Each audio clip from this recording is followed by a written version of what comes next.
ভালো করে শুনবেন, যেহেতু এখানে আমি প্রথমবার। দেখেন কত মায়েরা ভিক্ষা করে, কত মায়েরা লোকের বাড়িতে কাজ করে, কত মায়েরা আলাদা খায়।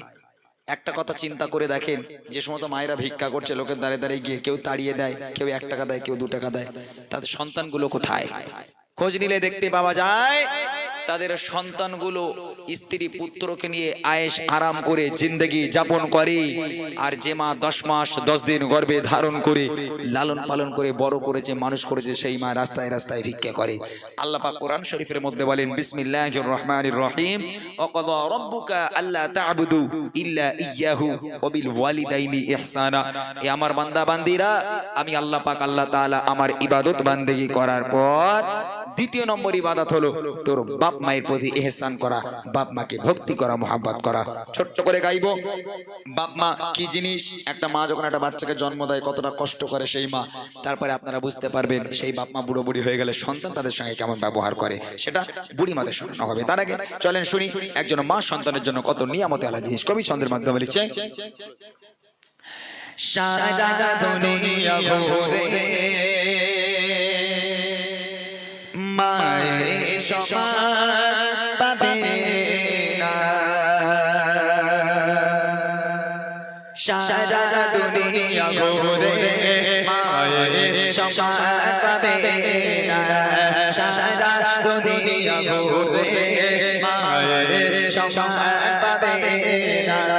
সারে তো ছাড়া এ দুনিয়ায়, সারে তো ছাড়া এ দুনিয়ায় কেউ তো আপন হবে না, সারা দুনিয়া ঘুরে মায়ের সমান পাবে না, সারা দুনিয়া ঘুরে মায়ের সমান পাবে না। সারে তো ছাড়া এ দুনিয়ায়, সারে তো ছাড়া এ দুনিয়ায় কেউ তো আপন হবে না, সারা দুনিয়া ঘুরে মায়ের সমান পাবে না, সারা দুনিয়া ঘুরে মায়ের সমান পাবে না। এই শীতের রাতের বেলা কত মা সন্তান জন্ম দিল, ওই সন্তান মায়ের কোলে পায়খানা করে, পেশাব করে, মা ঘুমোতে যায়, সন্তান পায়খানা করে হাউমাউ করে কেঁদে উঠেছে। আপনারা এখানে অনেক মানুষ আছেন, আপনারা বলেন তো একটা দিনের জন্য কোনো মা এরকম বলতে পারে, হতভাগা সন্তান আজ থেকে তুই অন্য ঘরে ঘুমা, আমি মা অন্য ঘরে ঘুমাই? কেননা তুই আমাকে ঘুমাতে দিস না, আমাকে খেতে দিস না, আমি খেতে যাই আমার কোলে পায়খানা করিস, আমি ঘুমাতে যাই তুই আমাকে জ্বালাতন করিস, পায়খানা পেশাব করিস, আমি সন্তান তোকে নিয়ে ঘুমাবো না, দূর হ, তুই অন্য ঘরে ঘুমা। কোনো মা বলতে পারে? ওই সন্তান পায়খানা করলো, রাত্রে বেলা হাউমাউ করে কেঁদে উঠলো, মা পরিষ্কার করে সুন্দর একটা বিছানা করে দিয়ে আরামের সঙ্গে বাচ্চাকে ঘুম পাড়িয়ে সারাটা রাত বসে বসে মা পাহারা দেয়। আর সেই বাপ মা বুড়ো বুড়ি হয়ে গেলেও হাঁটতে পারে না, চলতে পারে না, যদি ঘরে কিংবা বারান্দায় একটু পায়খানা করে ফেলে, একটু পেশাব করে ফেলে, তখন ছেলেপুর ঘাড়ে বাজ পড়ে। হ্যাঁ, তখন আর সহ্য হবে না, বলবে এই দেখো তোমার মা ঘরে বসে বসে হাঁকবে, আমি পরিষ্কার করবো। ও হবে না, ও বুড়ো বুড়ি ঘর নোংরা করে, আগে বাইরে বের করো। এখন ছেলেরা জানে, রাগ করবেন না, আপনাদের বলিনি, রাগ করবেন না, ছেলেরা জানে বউর কথা না শুনলে ভাত পাবো না, ওই জন্য উঠানে যে জায়গাটুকু ছিল একটা তিরপল খাটিয়ে একটা চাল তৈরি করে একটা তক্তপোষ ঢুকিয়ে দিল, বাপ মা ওর মধ্যে পচে মরুক। আল্লাহ পাক বলে, ওয়াকাদা রাব্বুকা আল্লা তা'বুদু ইল্লা ইয়্যাহু ওয়া বিল ওয়ালিদাইনি ইহসানা। আমি আল্লাহ আমার ইবাদত বান্দেগি করার পর দ্বিতীয় নম্বর ইবাদত তোর বাপ মায়ের প্রতি ইহসান করা, সেই বাপ মাকে অবহেলা করো না। তাই কবি লিখছে, দেখেন, বিনা শর্তে ভালোবাসা থাকে সদা চাচার মনে, সুখে দুঃখে মুসিবতে আগলে রাখে মা প্রতিক্ষণে। বিনা শর্তে ভালোবাসা থাকে সদা চাচার মনে, সুখে দুঃখে মুসিবতে আগলে রাখে মা প্রতিক্ষণে। সেই মায়ের আবদার, সেই মায়ের আবদার ভোলা তো বোঝাবে না, সারা দুনিয়া ঘুরে মায়ের সমান পাবে না, সারা দুনিয়া ঘুরে মায়ের সমান পাবে না।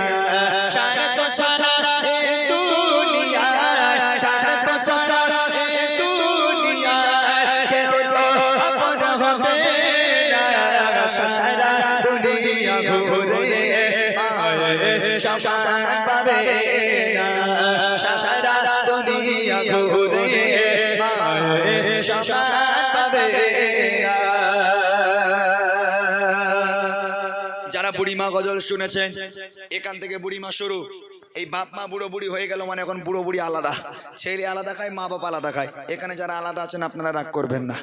দেখেন এমন এমন আলাদা বাপ মানে এমন আলাদা করে দেয়।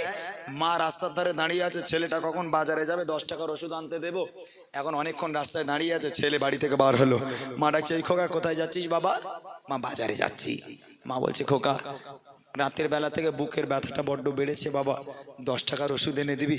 তোর বাপের তোর কাছে একটা টাকা নেই বাবা, এটা 10 টাকার ওষুধ এনে দে না।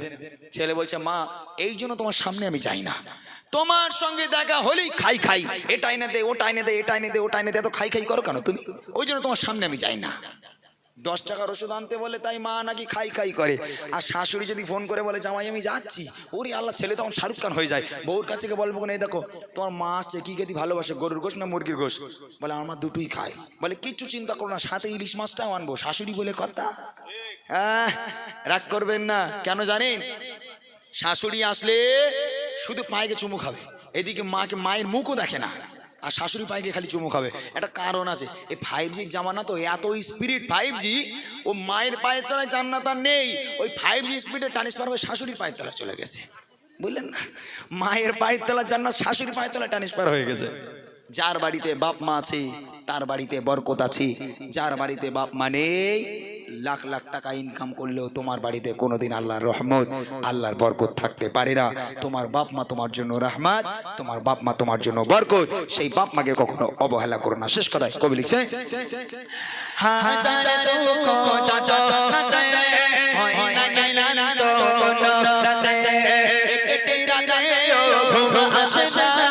বসে থাকে মা বাবারাতে, হাজার দুঃখ যন্ত্রণাতে হয় না গেলেন তো কোনো রাতে, একটি রাতেও ঘুম আসে না বসে থাকে মা বাবারাতে।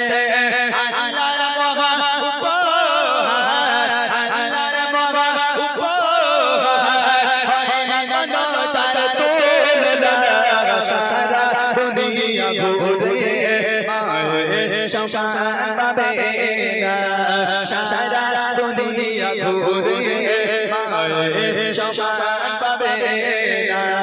সারা ছাড়া এই দুনিয়ায়, সারা ছাড়া এই দুনিয়ায় কেউ তো আপন হবে না, সারা দুনিয়া ঘুরে শ্মশান পাবে না, সারা দুনিয়া ঘুরে শ্মশান পাবে না, সারা দুনিয়া ঘুরে